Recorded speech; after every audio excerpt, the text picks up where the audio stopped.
Today we're going to talk about the multiple 12-volt batteries located throughout the 2021 F-150. Things you need to know if you're going to check for a draw or test the battery on one of these trucks. So here we've got a 21 F-150 hybrid. Positive battery cable disconnected. The terminal that's on the battery is just an extra I've got laying around I use when I'm hooking an amp meter in series with it to check for a draw. I've got the amp meter disconnected now, and we've got a test light on the positive battery cable, and it's lighting up. Your first thought might be this is a hybrid, it's charging the 12-volt battery off of the high voltage battery, but the key's off, and no, it doesn't charge when the key isn't on. This vehicle has a second 12-volt battery wired in parallel with the main battery, located under the passenger side of the rear seat. If you flip up the rear passenger seat, located at the back of the space underneath it, you'll see this cover. The cover just pops off, it snaps down in the front, hooks in the back. Get that out of the way, and there you will find a deep cycle gel matte battery. Reminds me of like a motorcycle battery or a lawnmower battery. As you can see here, the body control module monitors the charging of this battery with an amp probe on the negative cable. It's held in place with a strap. Both of the battery terminals just bolt onto the top of it, and it's vented in the side. There's a vent line that connects to this hole. But it's a 7.5 amp hour gel matte deep cycle battery. But this is definitely something you're going to need to know if you're going to load test the system or test it for a draw, or if you're going to test the battery. Most of your modern battery testers require cold cranking amps and amp hours or reserve capacity to be punched in, and having a second battery wired in parallel is definitely going to change those readings. And most trucks are going to be equipped with one or two auxiliary batteries in this location. How they're wired into the system is going to vary depending on what powertrain you order it with and how the truck is equipped. So if it's just a standard gas engine truck, that'd be the 3.5 EcoBoost or the 5-liter, not a hybrid, but it is equipped with the Power Pro onboard system. That'd be a 2 kilowatt system on those engines, or on those vehicles. If it's equipped with that, then there's going to be two batteries in this compartment wired in series for 24 volts. And there's going to be a second alternator on the truck that will charge that 24 volt system. And then the inverter will get 24 volts fed into it from the batteries, and that will get stepped up to 120 volts AC for the outlets on the vehicle. And in that case, those batteries are not going to be wired into the 12 volt system on the vehicle at all. If, however, the truck is a hybrid, and in that case it's going to be equipped with a 2.4 kilowatt or a 7.2 kilowatt Pro Power onboard system in the truck box. In that case, you still get a 12 volt battery at this location, but it no longer powers the inverter for the power in the truck box. The inverter is powered off of the high voltage battery for the hybrid system, and instead the auxiliary battery is wired in parallel with the main 12 volt battery on the truck. There is a cable that comes off of the main positive battery terminal. It goes down to what they're calling the auxiliary battery isolator. I don't know what you would want to use this for, though. A second cable bolts onto it that goes off to the battery junction box.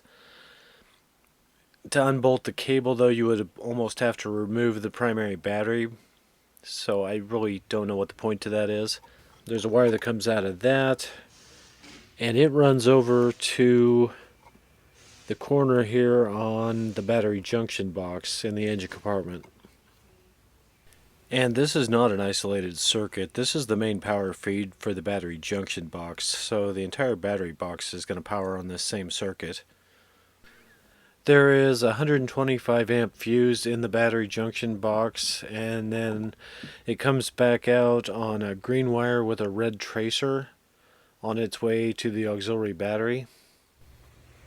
At the auxiliary battery there is a second 125 amp fuse located near the positive battery post. To test either of the batteries in this system, you're going to have to isolate the batteries from one another, and the easiest way to do that is probably just to take one or both of the cables off of the auxiliary battery. And there is kind of a unique test procedure for this little deep cycle battery. Ford's official test procedure for this battery is to install it on, I believe it's a 2 amp trickle charger for 1 hour, and that will need to be a trickle charger with a gel mat setting or an AGM setting. AGM batteries usually charge at a lower voltage. I think 14.5 is the maximum voltage you're supposed to ever charge those at. After charging it, put a light load on it, such as a test light, for 15 minutes. And after those 15 minutes on a light load, check the voltage on it. If it still tests higher than 12 volts, it's considered good. The primary battery in the engine compartment is going to test like any other battery, but you will have to unhook the secondary battery so it's isolated and you're not testing both of them at the same time. You may flag codes in the body control module if you unhook one battery and turn the key on. And a B11D9 vehicle battery does not necessarily indicate a failure of a battery. A very discharged battery will flag that code as well, and it is not battery specific. It can be the main battery or the auxiliary battery flagging that code. Testing for a battery drain or a draw on this vehicle is going to be similar to any other modern vehicle. You're going to have to wait a half an hour to 45 minutes after you shut everything off before all the modules go to sleep and the draws drop down to next to nothing. I mean, it should be milliamps, and I think this one was measuring 7 milliamps is what I showed after 45 minutes, which is actually lower than most, and that does have to be checked with the secondary battery unhooked, so you're just checking it from the primary battery. Another thing worth mentioning is this vehicle will charge the battery with just the key on and the engine not running. It uses a high voltage DC to low voltage DC module, converts the high voltage from the hybrid battery down to the 14 volts or so to charge the battery, and it will show about 14.6 or 14.7 on a voltmeter with just the key on and the engine not running. And while it does appear to have a regular alternator on this engine, it's actually an alternator, well, it's actually a generator starter.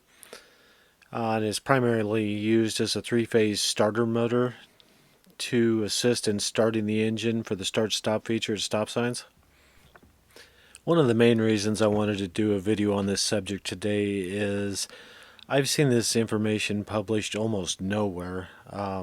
There's just no mention that this vehicle has a second battery tied in on the 12-volt system.